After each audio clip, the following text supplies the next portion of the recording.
There's a biplane that just cut his engine right there.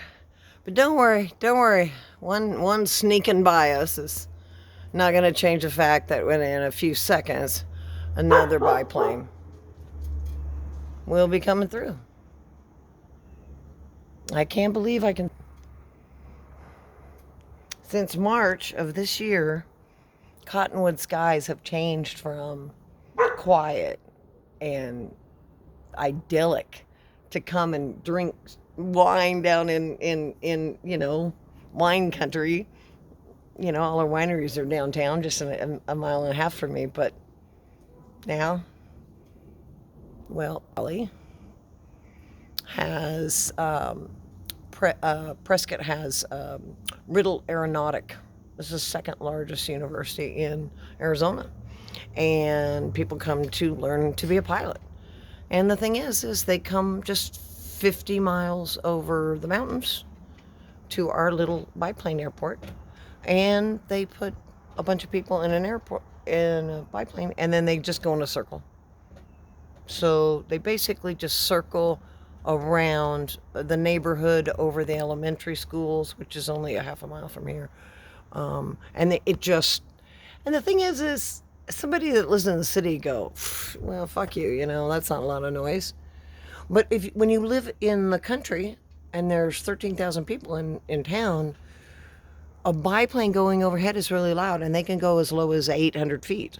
So since March, I've been buzzed by these biplanes constantly overhead, very, very low overhead. In fact, I flip them off whenever they're above my property, and they're above my property a lot. So my upper body strengths have gotten really strong. It's just, here's what I can't understand, is that the state of Arizona has made the laws so great for people who have a pilot's license. All you got to get is a pilot's license. It takes about 10 grand. So all those people in those planes are more important than all of the seniors that live in Cottonwood, all the people that come to visit, and people like me. I'm outside all the freaking time. I'm outside all the time.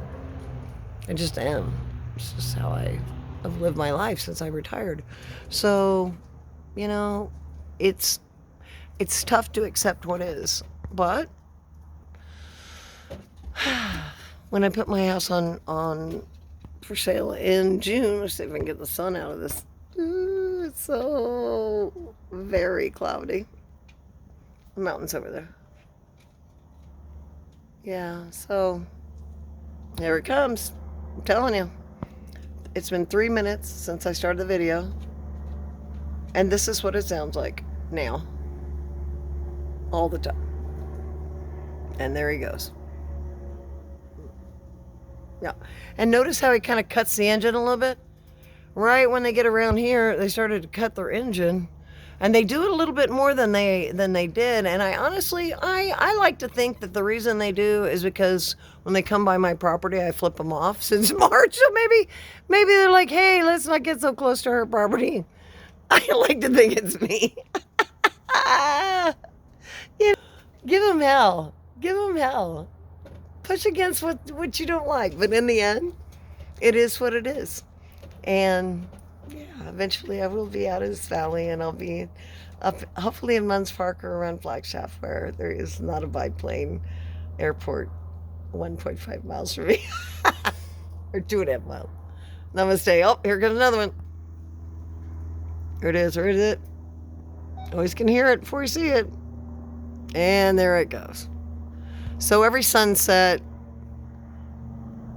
and a lot of times at sunrise, they start as early as 7 a.m. and they go all day. Notice he cuts his engine right about here. Yeah, I don't know why they do. Maybe they got in trouble because they're over the hospital too. Who knows? But yeah, they cut their engine right about here. Doesn't change the fact that all the skies now sound like that.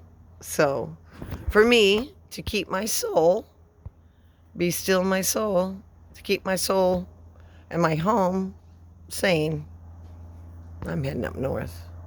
And it'll be better to be in Flagstaff for business. So there's a reason for everything. Oh, here's another one.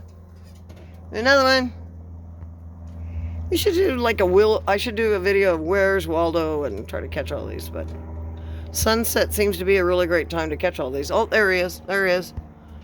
It's just like, you know what's weird is when I grew up, there's one. Yeah, there he is through the trees. When I was growing up, there was a song that my brother played all the time, and it was, you know, the Red Baron and Snoopy. And I never thought in a million years that I would be living on a property in Arizona where I would have these biplanes going overhead all the time. But that's what it reminds me of. Namaste.